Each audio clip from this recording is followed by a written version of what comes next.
Queridos irmãos, sejam todos bem-vindos. Mais uma vez estamos aqui reunidos para esta maravilhosa série de contemplação dos ditos do ancião Tadeu de Vitovinica. Este amigo de Deus maravilhoso, da qual eu já falei muitas vezes com vocês a respeito, em vídeos anteriores, até mesmo nesta série. Então estamos aqui a cada vídeo podendo meditar em 5 ditos do ancião Tadeu. Eles são retirados do livro Os Pensamentos que nos permitimos ter determinam a nossa vida. É uma coletânea de ditos do ancião Tadeu. E muitos desses ditos são encontrados em uma entrevista, a qual eu já falei aqui também muitas vezes, que se tornou depois muito conhecida, que o ancião Tadeu concedeu para um jovem já nos anos finais de sua vida, na qual ele fala assim muito fluidamente sobre a sua forma de compreender a relação com Deus. Então estamos aqui hoje nesse 7º episódio da série. Cada um deles nós temos 5 ditos e vamos seguindo assim até completarmos 100 ditos. Então uma oportunidade de termos esse repositório de bem-aventurança são os ditos do ancião. Siddhamanta Sri Ramakrishna Paramahansa diz que uma das mais potentes formas de alcançar espiritualidade, ou seja, de se tornar capaz de amar a Deus, é ter contato com pessoas santas, né? E às vezes esse contato ele não pode ser pessoalmente assim, né, numa mesma sala. É claro que isso é muito melhor, mas nós podemos também angariar esse contato através do contato dos seus ensinamentos. Então essa é uma oportunidade que temos, né? Meditar sobre os ditos de uma pessoa realmente importante. Nós paramos tanto tempo para pensar nos ditos dos políticos, né? Nos ditos das pessoas comuns e nas opiniões das pessoas, e esses estão experimentados, né? Personagens da história da vida, amigos de Deus, pessoas que têm uma sensibilidade muito, muito apurada por conhecer o Senhor.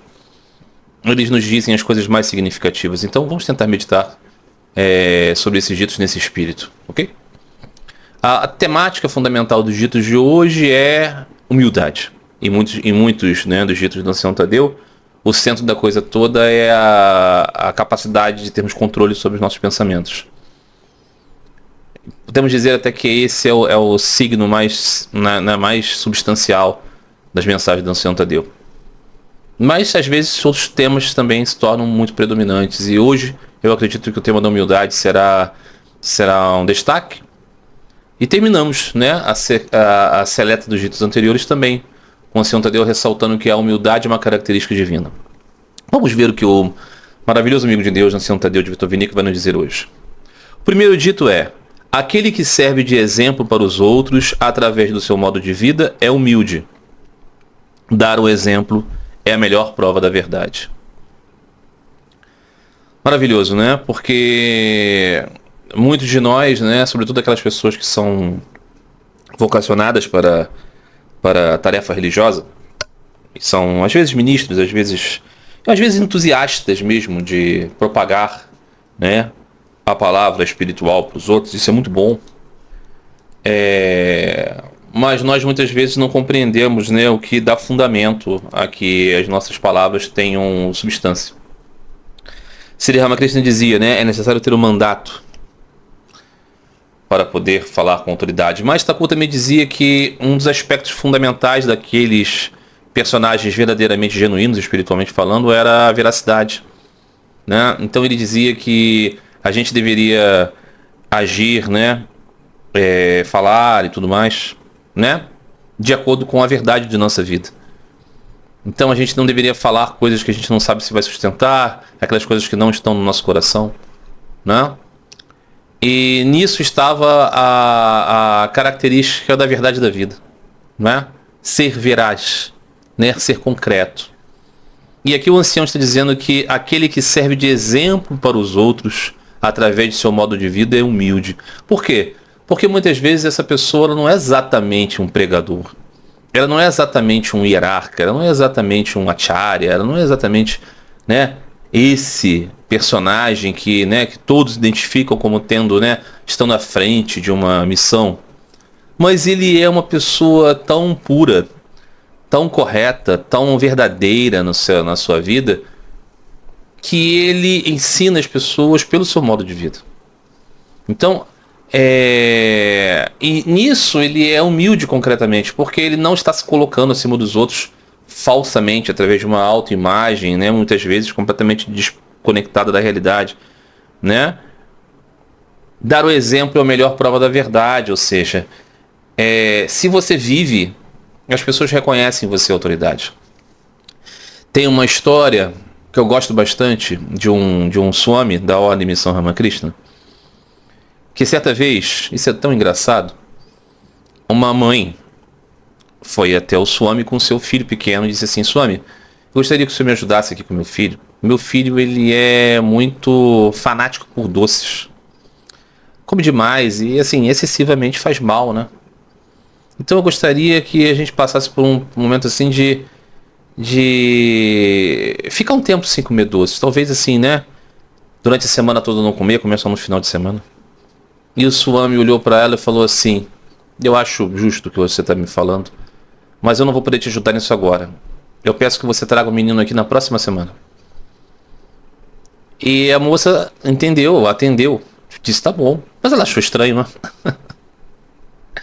Na semana seguinte ela trouxe de novo o menino e falou: Swami, será que o senhor poderia dar aquele conselho hoje pro meu filho? E o Swami olhou para ela e falou assim: ah, sim, hoje eu posso.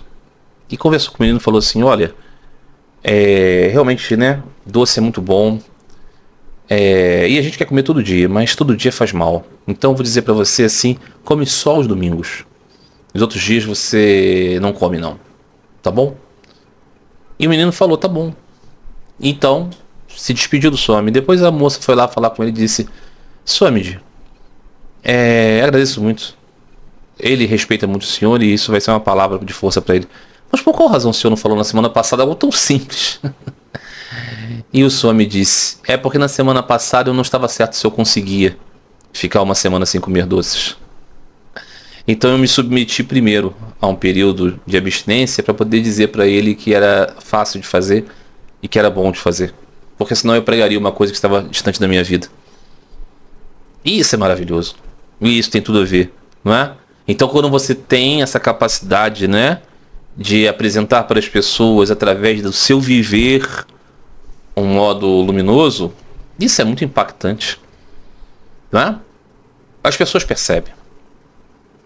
Muito bem. O segundo dito: aquele que é humilde é totalmente contente com o que Deus lhe deu e que está feliz no coração. Essas pessoas sentem pena daqueles que não querem ou não sabem como alterar as suas vidas.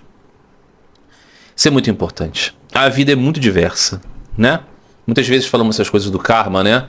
Ah, porque então fulano nasceu com uma deficiência. Ele nasceu numa classe social mais empobrecida. Ele nasceu de repente numa sociedade mais complicada.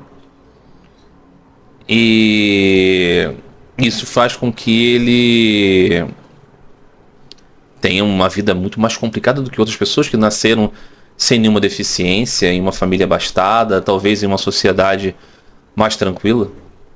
Não há um problema nisso. O caso é que muitas vezes essa pessoa que tem esse conjunto de coisas aparentemente tão desfavorável faz dessas coisas elementos para lembrar de Deus, né? E consegue nisso um ganho.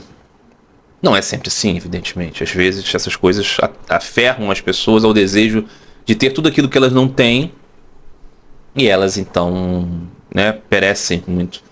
Mas existem também aqueles outros todos que nascem em condições aparentemente afortunadas e fazem dessa fortuna justamente um meio de apego muito profundo ao mundo. Aqui estamos falando do ponto de vista de que sabemos que alcançar Deus é o mais importante, né? Então aquele que é humilde é totalmente contente com o que Deus lhe deu, é aquele que sabe reconhecer Deus como sinal da sua vida e faz de todas as coisas que tem o motivo para libertar-se das ataduras do mundo. E essas pessoas que são assim, eles são humildes, né? Porque eles sabem que eles não são os agentes, eles são os instrumentos de Deus. Ah, o meu karma... Não. Ele está, né, como uma folha voando no vento do poder divino. Então ele pensa a respeito das outras pessoas que não conseguem ter essa capacidade, e isso acontece entre pessoas que são para o mundo afortunadas também, pessoas que têm tudo, mas reclamam de tudo, e aquelas pessoas que têm situações difíceis na vida, muitas vezes se revoltam contra a vida. Esses iluminados, humildes, que têm essa capacidade de se ver como instrumentos do Senhor, olham para essas outras pessoas e sentem dó deles. Não é? Porque eles não querem ou não sabem como alterar as suas vidas. Como alterar as suas vidas? Não no sentido de tornar a vida mais afortunada materialmente falando, mas no sentido de conseguir modificar o seu olhar e encarar as coisas como uma oportunidade de ganhar anseio por Deus, né? Então, e muitas vezes é assim, né? Você não consegue alcançar essas pessoas com um argumento, com uma palavra. As pessoas acham que é tudo bobeira, né? Se você vai falar uma palavra dessa para alguém, a pessoa vai dizer assim: ah, vá você viver com meus problemas. Vai você amar a Deus tendo isso ou aquilo. E então você percebe que há uma dificuldade, né? Difícil de ser superada. E como não sentir pena de alguém que é limitado para conseguir compreender a beleza e a verdade de Deus, não é? Então uma pessoa que tem esse senso de humildade, de saber que é um instrumento de Deus, ele está sempre feliz no seu coração com a sua própria vida. Mas ele consegue olhar para a vida dos outros que não têm essa paz e sentir pena deles, não é? Eles não se sentem superiores aos outros, porque ele sabe que os outros também são instrumentos de Deus, né? Então eles têm misericórdia. Terceiro dito: aqueles que são humildes e mansos na alma são agradáveis a Deus.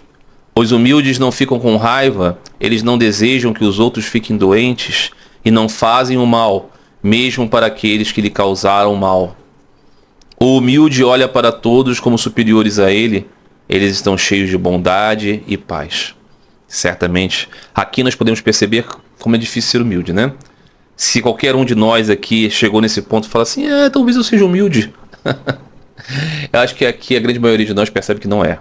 Eu, por exemplo, tenho muita dificuldade de ser humilde, né? Tenho muita dificuldade de receber uma ofensa e não ficar magoado, não é? De não querer retribuir o mal com o mal. Por quê? Porque no meu íntimo, intelectualmente eu sei, né? Que eu sou um instrumento de Deus e tudo mais, mas isso é a ideia intelectual que eu quero incutir, né?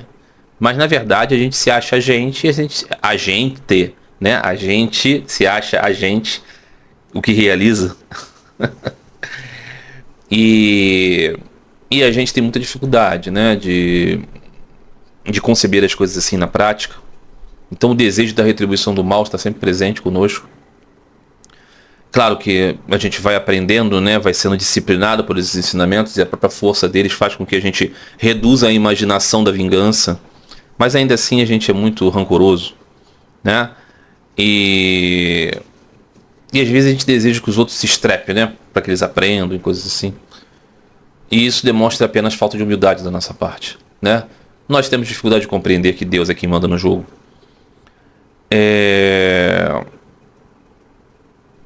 Sri Ramakrishna contava, né? Dessa pessoa humilde, dizia, dessa pessoa especial. Ele falava do sadhu que certa vez caminhava na rua e pisou sem querer no pé de um homem.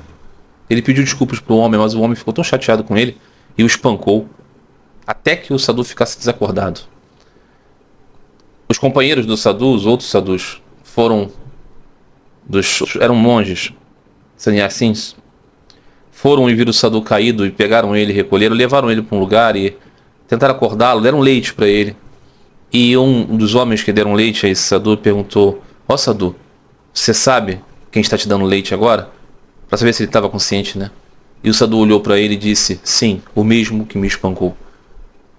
Não era o mesmo homem e ele não estava inconsciente, é que ele estava vendo que aquele que o acolhe, que o retira do chão e que serve o leite, é na verdade um instrumento do mesmo Deus, que também faz a vida correr pelos malvados.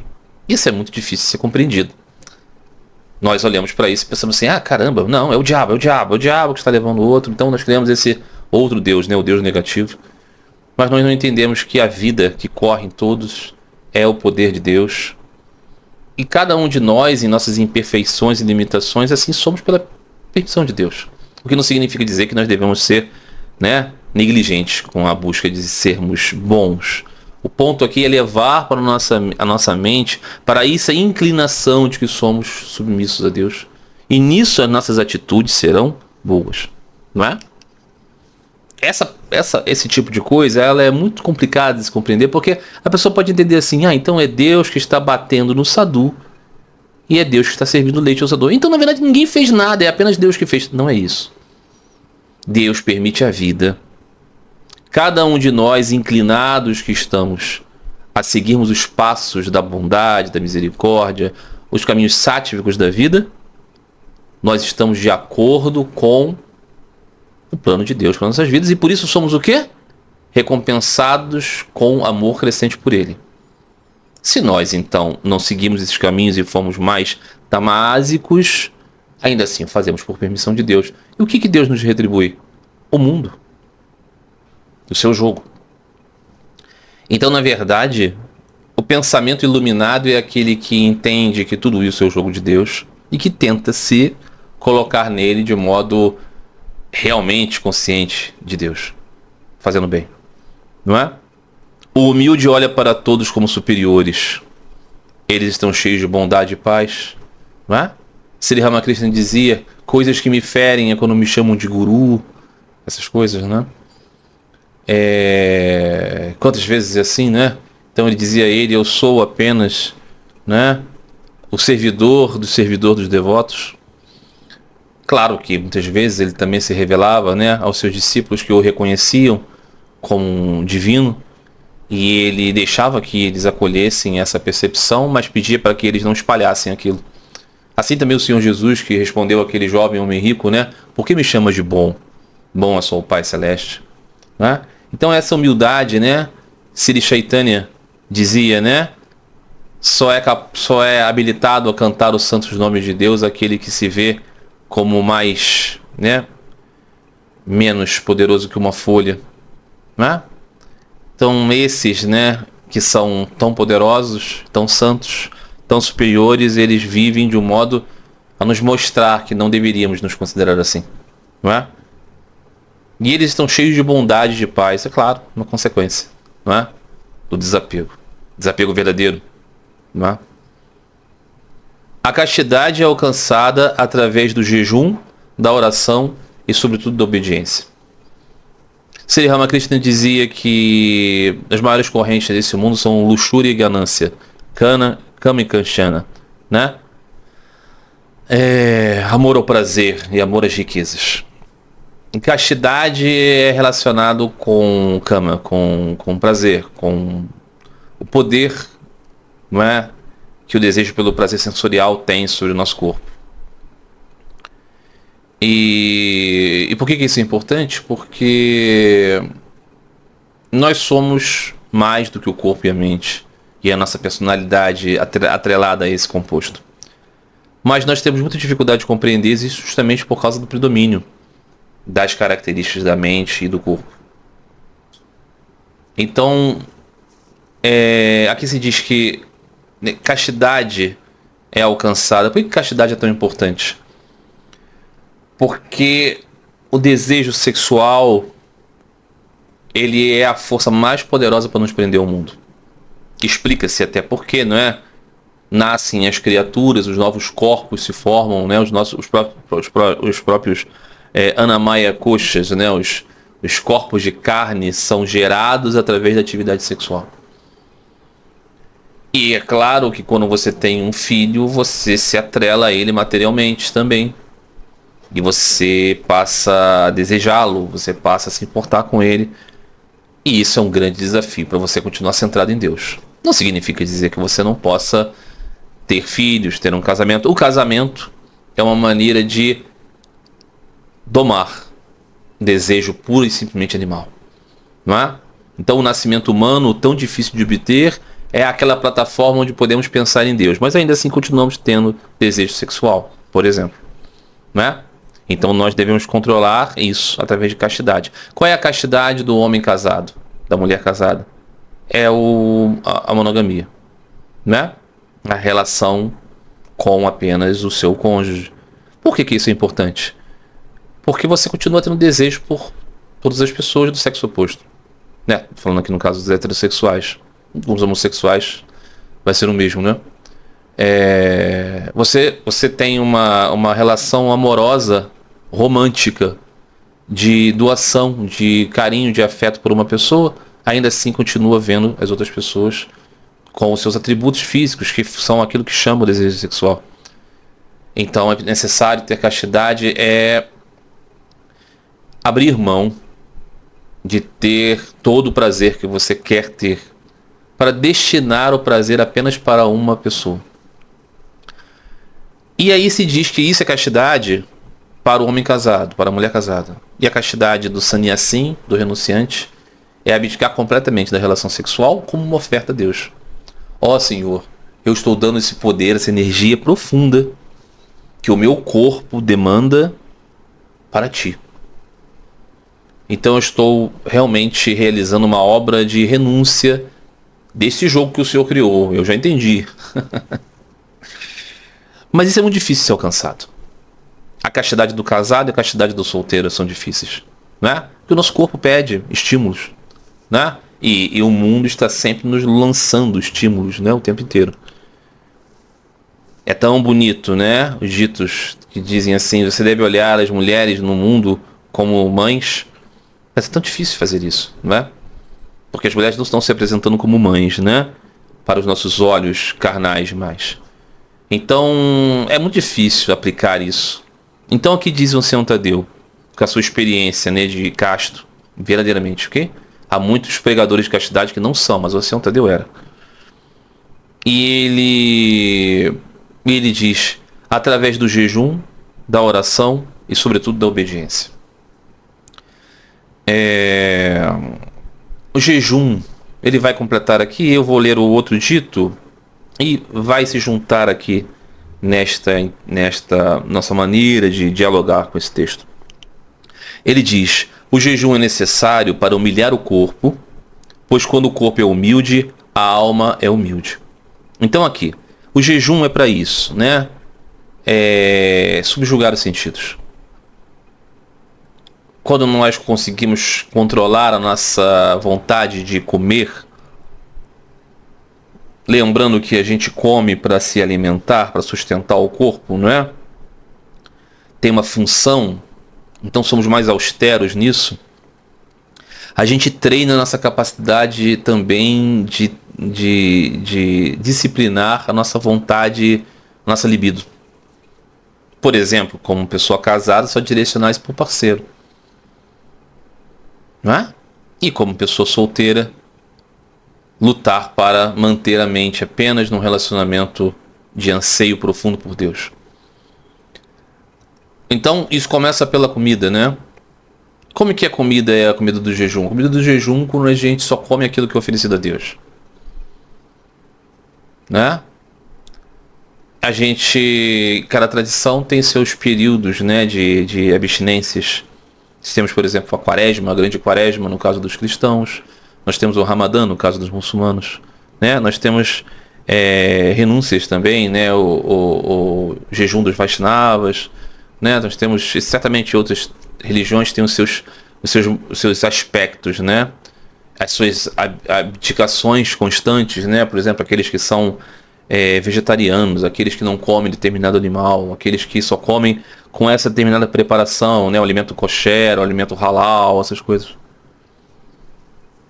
E isso tudo é uma maneira de disciplinar a nossa volúpia. Porque, na verdade, nós somos onívoros, né?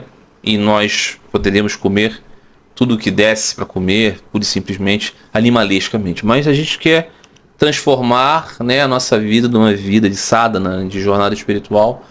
E a gente quer ter castidade. Para treinar, a gente precisa disciplinar a nossa capacidade de comer também. Né? Oração, evidentemente, né? Oração é o melhor tempo da nossa vida. É quando a gente lembra que nós somos almas anchas, partes de Deus, e nós guardamos um tempo da nossa vida para viver isso, Oração é isso, é a vida como ancha, como parte de Deus, né? E nós oramos vigorosamente quando estamos também coerentes, né, com o resto, né, da nossa vida, né? Então, assim, se eu estou sentado diante de Deus, abrindo meu coração para Deus, normalmente, né, a gente se prepara, a gente se limpa, a gente organiza um lugar, a gente também prepara o nosso corpo, né, para isso. Então, diz aqui o ancião, o jejum é necessário para humilhar o corpo. Falar em humilhar o corpo é tão complicado, né? Nessa nossa cultura hedonista, né, onde o corpo é o coração de tudo. Aqui humilhar o corpo não é se martirizar, não é se flagelar, não é nada disso. É tornar o corpo humilde ao domínio da nossa mente, que é mais elevada que o corpo, e a mente, claro, subjugada ao nosso ideal, né, nosso ideal espiritual. Então, diz ele aqui, o ancião, jejum é necessário para humilhar o corpo, pois quando o corpo é humilde, a alma é humilde. Claro, porque o corpo, ele então se torna disciplinado e impulsiona menos, né, a nossa mente para a luxúria, né? Então diz aqui o ancião, e sobretudo obediência. Obediência é sermos fiéis ao nosso propósito. O ancião, ele era um monge, então ele também estava submetido a uma liderança, né, digamos assim, dentro do monasticismo. Eu lembro de uma passagem da vida do ancião Tadeu que ele, monge, queria muito servir no Monte Athos, a montanha santa, né, o mais elevado lugar do monasticismo cristão bizantino, cristão grego. Ele conseguiu uma oportunidade, foi para o Monte Athos, mas chegando lá, ele foi muito maltratado, houve muita ciumeira e mesquinharias e coisas que acompanharam a vida do ancião durante todo o seu tempo, né? Ele recebia assim, né, muitas contraposições de pessoas que tinham inveja do seu carisma, né? Tinham inveja do respeito que as pessoas tinham por ele. Isso acontece muito, né? Se você, por exemplo, é elogiado por algumas pessoas, vai ter sempre alguém lá de longe que você nem sabe quem é, que vai ter raiva de você. Por quê? Porque você recebe o elogio que ela gostaria de ter. E lamentavelmente é assim também no meio religioso. Porque os monges às vezes estão só vestidos como tal, mas eles não são ascetas, né? Que é muito lamentável para eles. Então o ancião teve uma experiência muito amarga no Monte Athos, mas aquilo não reduziu a fé dele. Ele disse, não, é porque eu não submeti a minha vontade à obediência da Virgem Maria, que é a rainha do Monte Athos, ok? A mãe dos monges. E ele pensou assim, eu fui muito voluntarista, então eu forcei a barra para ir para lá, então é por isso que eu estou colhendo. Então para ele a obediência era muito importante no sentido de também disciplinar a alma e o corpo, né? E isso é muito importante, né? Para seguirmos qualquer coisa nesta vida, precisamos, né, ter obediência, não é? Às vezes a lei de Deus pode nos parecer difícil, porque muitas vezes a vida sática não combina com os nossos desejos no mundo. Então, às vezes é necessário que sejamos obedientes a algo que não queremos seguir. Mas isso vai ser a base para que possamos ser castos. E uma vez castos, somos menos atados, né? E o nosso objetivo é, como aquela alegoria de Sri Ramakrishna, né? É sermos como o peixinho que escapou da rede e irmos para o mar e irmos para Deus. Não é isso, meus amigos? Então, como eu tinha dito no início dessa narrativa de hoje, o tema hoje fundamental foi a humildade. E eu tenho certeza que cada um de vocês pode perceber como isso pode ser contemplado na nossa vida, quais são os grandes desafios que temos para sermos humildes. Eu não tenho nenhuma dúvida que vocês devem ter percebido isso. Mas existe, né, essa orientação para inclinarmos a nossa vida rumo a sermos mais modestos, sermos mais castos, a sermos mais humildes e sermos nisso mais felizes, não é? Porque a nossa natureza verdadeira e real vai estar mais luminosa assim, brilhando em nosso caminho para conhecer Deus, o sentido de nossas vidas. Então é isso, meus amigos. Hoje foram esses ditos do ancião Tadeu. Eu espero que vocês tenham gostado bastante, que vocês possam contemplar os vídeos anteriores e possam assim sempre ter um momento de meditação nessas palavras maravilhosas do ancião Tadeu. Eu espero que não esteja atrapalhando muito com as minhas próprias considerações aqui, mas eu também me sinto, como vocês aqui, sentado para ouvir o ancião, nosso professor nesse caminho do amor divino. Tá bom então? Então é isso. Até a próxima semana, quando teremos mais 5 dias para meditar. Um grande abraço a todos vocês. Até a próxima semana. Fiquem todos em paz. Fiquem todos com Deus.